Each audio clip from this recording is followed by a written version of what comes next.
نعتیہ کلام پڑھنے کے لیے تاکہ آپ کی سماعتوں میں 4 چاند لگ جائیں، اس کے لیے گزارش کر رہا ہوں میرٹھ کے بہت مشہور مداح خیر الانام جناب قاری حذیفہ خورشید صاحب سے میں درخواست کر رہا ہوں کہ وہ تشریف لائیں اور حضور کی شان میں نعتیہ کلام پیش فرما دیں۔ اس تمہید کے ساتھ جناب جمشید جوہر نے کہا تھا یہ تو کانٹوں بھری وادی کا سفر لگتا ہے، نعت پڑھتا ہوں تو یارو مجھے ڈر لگتا ہے، گود میں لے کے حلیمہ ان کو بولی تیری آمد سے ہی جنت میرا گھر لگتا ہے، اور باغ جنت بھی جسے دیکھے تو شرما جائے، ایسا سرکار دو عالم کا شہر لگتا ہے۔ ایک مرتبہ آہستہ سے سبحان اللہ کہیں اور محبوب شاعر جناب قاری حذیفہ خورشید کو سماعت فرما۔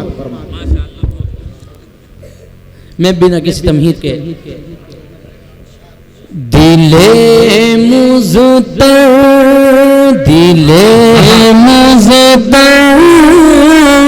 کو صبح و شام طیبہ یاد آتا، دل مزدر کو کہ دل مزدر کو صبح و شام طیبہ یاد آتا ہے، دل مزدر کو صبح و شام طیبہ یاد آتا ہے، اور وہ جالی یاد آتی ہے، وہ جالی یاد آتی ہے، وہ روزہ یاد آتا ہے، کہ دل مزدر کو صبح و شام طیبہ یاد آتا ہے۔ اور علماء کی کثیر تعداد اس شعر پر موجود ہے کہ وہ جن کی کھائی تھی قسمیں خدا نے اپنے قرآن میں، وہ جن کی کھائی تھی قسمیں خدا نے اپنے قرآن میں،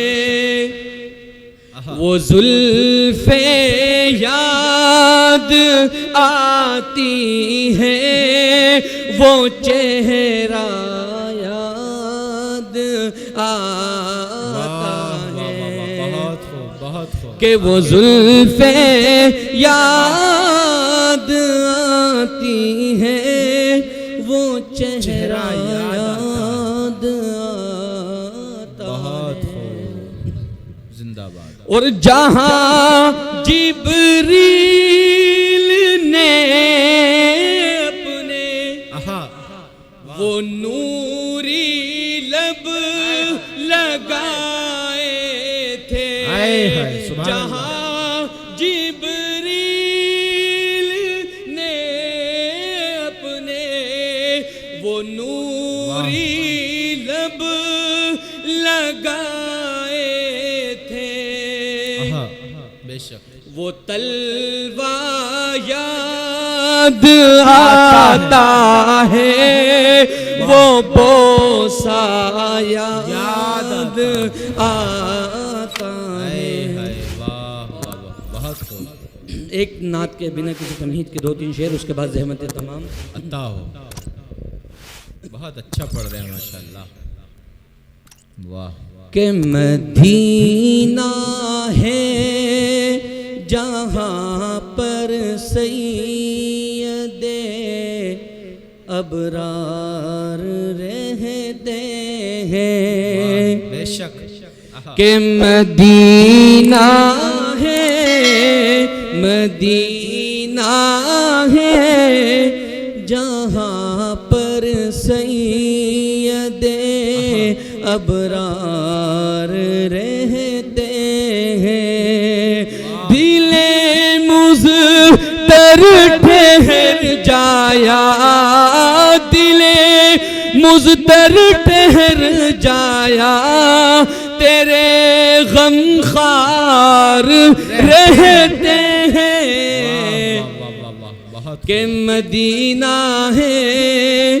جہاں پر سید ابرار رہتے ہیں، اور مدینہ ٹھہرنے والے ادب ملحوظ خاطر رکھ، بہت خوب، یہاں پر سب جہانوں کے، یہاں پر سب جہانوں کے بڑے سرکار رہتے ہیں۔ واہ واہ واہ، بہت خوب۔ حضور کی شان میں بہت ہی خوبصورت کلام پڑھ رہے تھے جناب قاری حذیفہ